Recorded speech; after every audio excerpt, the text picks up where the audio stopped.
जी dear student, आज class 10th की chemistry का चैप्टर नंबर 15 यानी वाटर में स्टार्ट करने जा रहा हूँ। उसका जो मेन टॉपिक पहला टॉपिक है वो है वाटर एज अ सॉल्वेंट, पानी बतौर सॉल्वेंट। सबसे पहले हमें ये पता होना चाहिए कि सॉल्वेंट से क्या मुराद है। आपने सॉल्यूशन के चैप्टर में पढ़ा होगा कि दो या दो से ज़्यादा अशिया के यकजान अमेज़े को सॉल्यूशन कहते हैं। अब उस सॉल्यूशन के अंदर जो चीज़ ज़्यादा मिकदार में होती है उसे हम सॉल्वेंट कहते हैं और जो चीज़ कम मिकदार में होती है उसे हम सॉल्यूट कहते हैं। जैसा कि नमक को अगर हम पानी में डालें हल हो जाता है। अब होता क्या है, पानी ज़्यादा मिकदार में है वो नमक यानी सॉल्यूट को अपने अंदर हल कर लेता है। पानी क्योंकि ज़्यादा मिकदार में होता है इसलिए वो सॉल्यूट को अपने अंदर हल कर लेता है।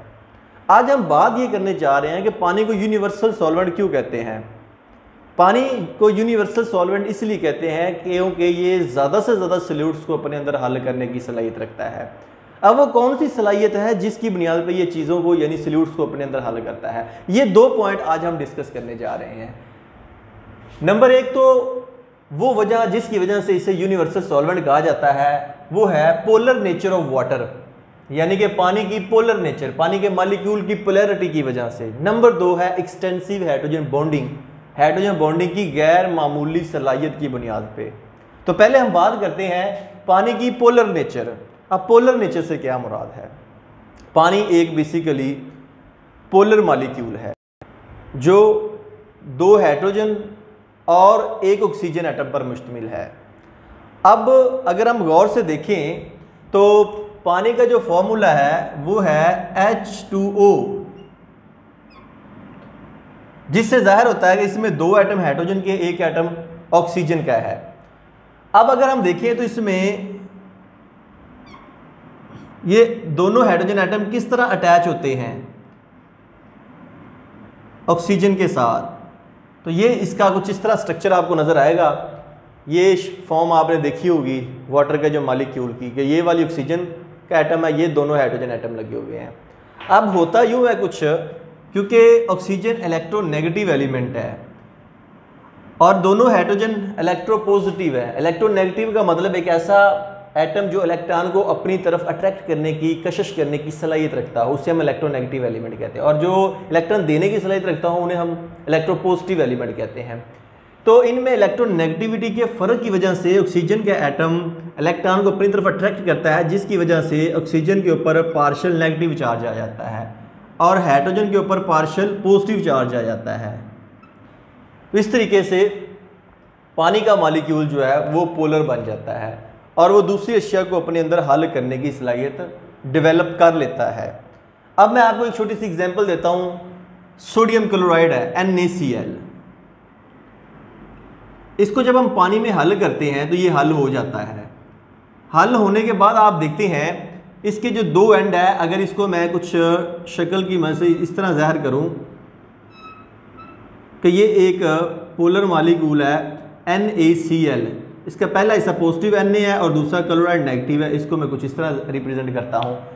अब जो पानी है उसके दो सिरे हैं, एक नेगेटिव और एक पॉजिटिव है। ज़ाहिर है साल्ट का यानी NaCl का जो पॉजिटिव हिस्सा है ये किसको अट्रैक्ट करेगा, इसका वाटर का जो नेगेटिव हिस्से के साथ, यानी कि इसका पार्शियल नेगेटिव पार्ट ऑक्सीजन वाला वो क्या करेगा, इस साइड पे होगा। यानी कि अगर इसको मैं ड्रा करूं कुछ इस तरह आपके सामने लिखूंगा, ये ऑक्सीजन है, ये दोनों साइडों पे हाइड्रोजन के एटम है और इनके ऊपर जैसा कि मैंने अभी बताया है partial negative partial positive charge होगा। इस तरह चारों तरफ से इसने सराउंड किया होगा, पार्शियल पॉजिटिव। ये देखें इसी तरह जो नेगेटिव हिस्सा है क्लोराइड आयन, इसको पानी का कौन सा हिस्सा अट्रैक्ट करेगा, यानी कि पॉजिटिव। तो अब मैं ये पॉजिटिव एंड जो हाइड्रोजन वाले हैं वो इसके नेगेटिव एंड की तरफ करूंगा, यानी कि ये अगर आपके सामने मैं वाटर का मॉलिक्यूल ड्रा करूं तो उसमें ये हाइड्रोजन के जो सिरे है एंड है ये इसके नेगेटिव पार्ट की तरफ मैंने बनाए हैं और ऑक्सीजन इससे परे यानी दूर मैंने बनाया। इसी तरह एक और बना देते हैं, यहाँ पे ऑक्सीजन और इस साइड पे यहाँ पे ये दो क्या है हाइड्रोजन के एटम है। ये लें, इस तरीके से ये हल करेगा। अगर मजीद इसकी एक्सप्लेनेशन करनी मैं और आपको वाज़ह कर देता हूँ, इस पॉजिटिव हिस्से को भी सेपरेट कर देता हूँ, नेगेटिव को भी सेपरेट करता हूँ। यानी कि ये देखिएगा, ये जो पॉजिटिव पार्ट है इसको मैं कुछ इस तरीके से रिप्रेजेंट करता हूँ, यानी कि ये सोडियम वाला पार्ट, और ये क्लोराइड वाला ये नेगेटिव पार्ट है, इसको मैं कुछ इस तरीके से लिखता हूँ। अब इसके गिर्द मैं चारों तरफ क्या करूँगा, ये वाले वाटर मॉलिक्यूल लगाऊंगा। कैसे लगाऊंगा, इधर देखिएगा, ये यहाँ पे इनकी आपस में जो बॉन्डिंग डेवलप होगी due to the positive and negative part of both solvent and solute. तो ये ऑक्सीजन वाला एंड होगा, ये दोनों इधर हाइड्रोजन वाले एंड होंगे।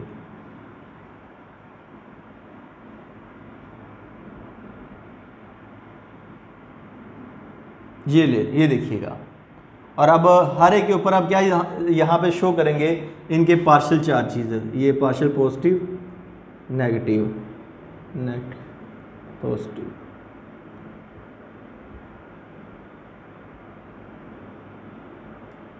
इस तरह वाटर ने सल्यूट के पॉजिटिव पार्ट को सराउंड किया है, ऑक्सीजन वाला पार्ट उसकी तरफ करके। इसी तरह मैं क्या करता हूँ, अब आपको इसका नेगेटिव पार्ट दिखाता हूँ। ये अट्रैक्ट हो रहा है, नेगेटिव पार्ट है, ये नेगेटिव पार्ट ड्रा किया हुआ है। अब इसकी तरफ पॉजिटिव पार्ट यानी हाइड्रोजन वाला हिस्सा इसकी साइड पे होगा।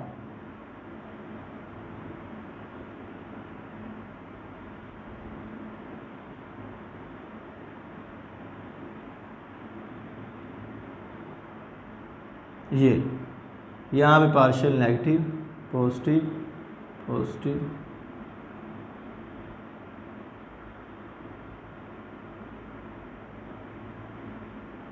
ये लीजिए।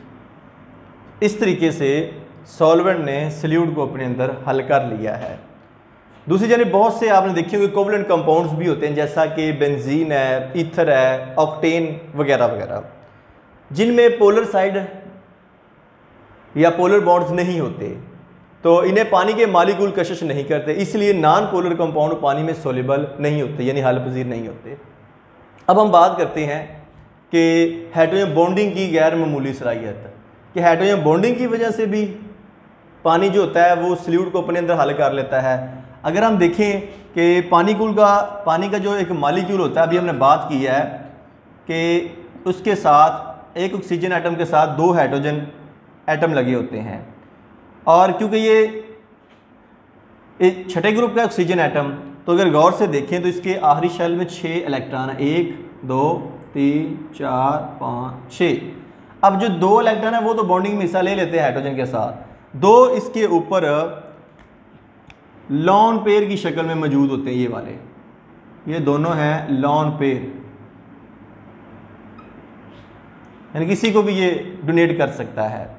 तो 2 लॉन पेयर और 2 हाइड्रोजन एटम की वजह से, यानी कि ये जो OH बॉन्ड बने हुए हैं, तो वाटर मॉलिक्यूल 4 दूसरे वाटर मॉलिक्यूल के साथ हाइड्रोजन बॉन्डिंग बना सकता है, जो कि वाटर मॉलिक्यूल के गिर्द टेट्राहेड्रल तरतीब या सीक्वेंस से जुड़े होते हैं।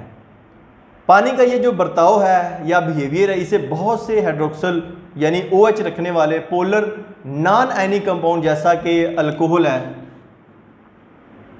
उसमें आपको पता है कि R के साथ OH लगा होता है, ये अल्कोहल। इसी तरह ऑर्गेनिक एसिड्स हैं, और कौन से हो सकते हैं, ग्लूकोज है, शुगर है,